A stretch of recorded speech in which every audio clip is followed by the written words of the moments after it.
Okay guys, sort of might pop up a late preview for the Hobart meeting today, which is obviously Sunday. Rails out 4. Important thing is we're on a good 4 track today, which does make things a little interesting given recent Hobart meetings has been on the softer heavy side. And it's also another thing with Hobart, I tend to bet a lot smaller there than both Launceston and Devonport, as there are a few sort of variables that come into play that sometimes horses get in the fast lane, some in the slow lane, so results can be skewed a little as opposed to the other tracks where you can virtually take what you see and bet with confidence.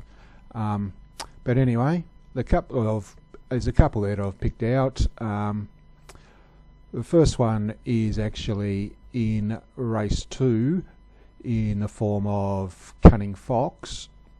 They've had a couple of starts in the state and ran second in both of them, been very strong late, both been on soft ground. So it's currently about $3.30. That's no value in that price at all.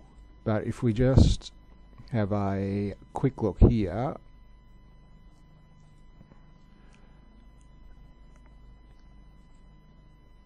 at the 1200. So it carries orange colours, so it's last on the outside. And now it's ducked back to the inside.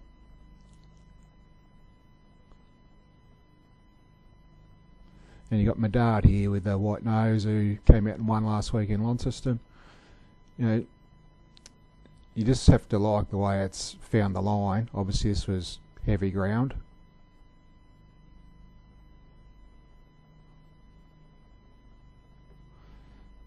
And so you imagine the 1400 is not going to be an issue at all. And just at the previous one, Little pick. We're ready to. Wasn't the strongest race of all time this, but see it is here. Also over 1200 metres. You've got Monmouth in the race here on the outside, who has come out in 1 cent, and here's Cunning Fox again getting back to the inside. As you can see, very strong late.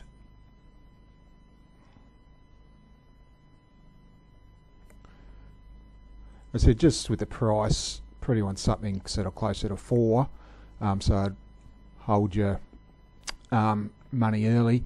Other thing too, if we just have a look at the sectional times, that was on the 25th, so you can see like Cunning Fox has like 12:25. I think it was actually close to the quickest last 200 metres of the day. You've got GG Trendsetter and West on Broadway, obviously ran almost identical sectionals, and apart from that, nothing actually got close.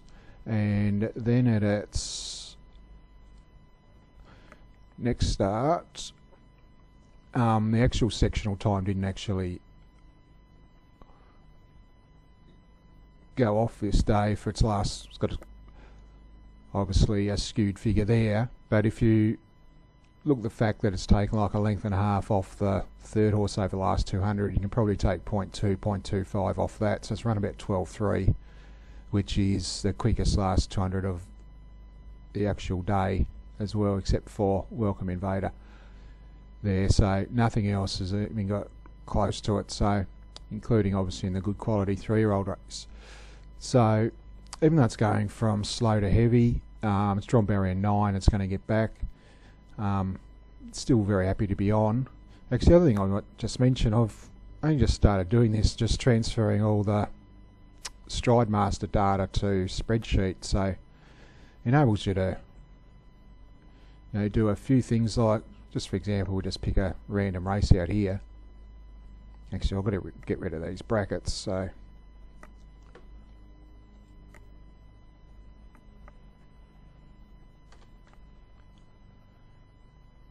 we'll just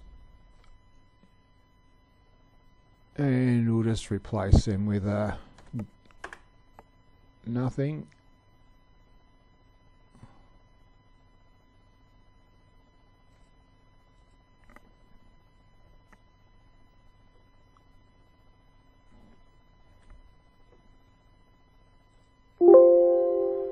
So 885 brackets removed. So, but as I was saying, like if you just wanted to just do some random math, so maybe conditional formatting, just pick a random figure out. So horses who ran quick 13.2.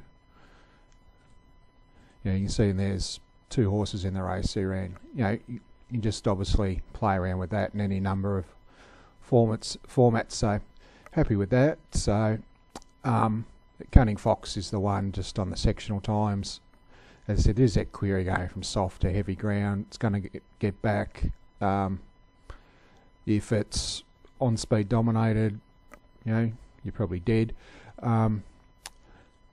Of the rest, there's a few that I actually liked, but I wasn't expecting a good 4-track. Like, I was pretty keen on GG Cats, but when you go through its form on top of the ground, it's pretty average, and its last 2 on wet ground's been excellent, so staying clear there. The other one I keep coming back to is in the open sprint, Blaze 4th. He's just in the zone at the moment, and so if we just have a look at his last win, he only goes up 1.5 kilos, and he's virtually meeting 30. Support for Apr. A lot of the same company here, Apriano, Happy Halloween. So he's sort of in the middle here, running 5th. So you got Happy Halloween in front of him, Apriano leading. Meets Apriano actually better at the weights. Happy Halloween's about 2 kilos difference. And his sectional times this day were phenomenal, just best of the day by a fair margin. So just knuckles down and super strong weight, like nothing making an inch of ground on him. So even though he's had 5 starts in Hobart and never won, he still hasn't run badly there, and he's racing in the peak of his power. So I think we're copying about 260. Yeah, so happy with that price. He's drawn the outs 9, one from the outside, but if you look at the race, there's a few here that will naturally get back. So you can see with Apriano, Happy Halloween pressing forward, he should be able to slot in about 4th or 5th on the outside. So happy to be on him, more or less stating the obvious. The other one I was going to have something on if there was any rain on the track was GG Trendsetters. I think it's a little bit underrated, but said the good 4s put pay to that as well. So obviously there's a few morals on the card, like How Long Sally, just win for fun. Tiesto did beat her on Launceston Cup Day, but you only have to look at the replay there to understand why. Sectional times explained it as well. They burned all their bickies early and left themselves sitting shots. Silent Bid in the first. He was sensationally backed on debut and looked to be travelling well on the turn and didn't really let down, so might actually really appreciate the return to the good track, but whether you want to take that price based on that's another thing. So we'll just make the 2 of them in race 2, number 5, Cunning Fox. Obviously, I'd imagine we get better than that based on the draw, back on the good track.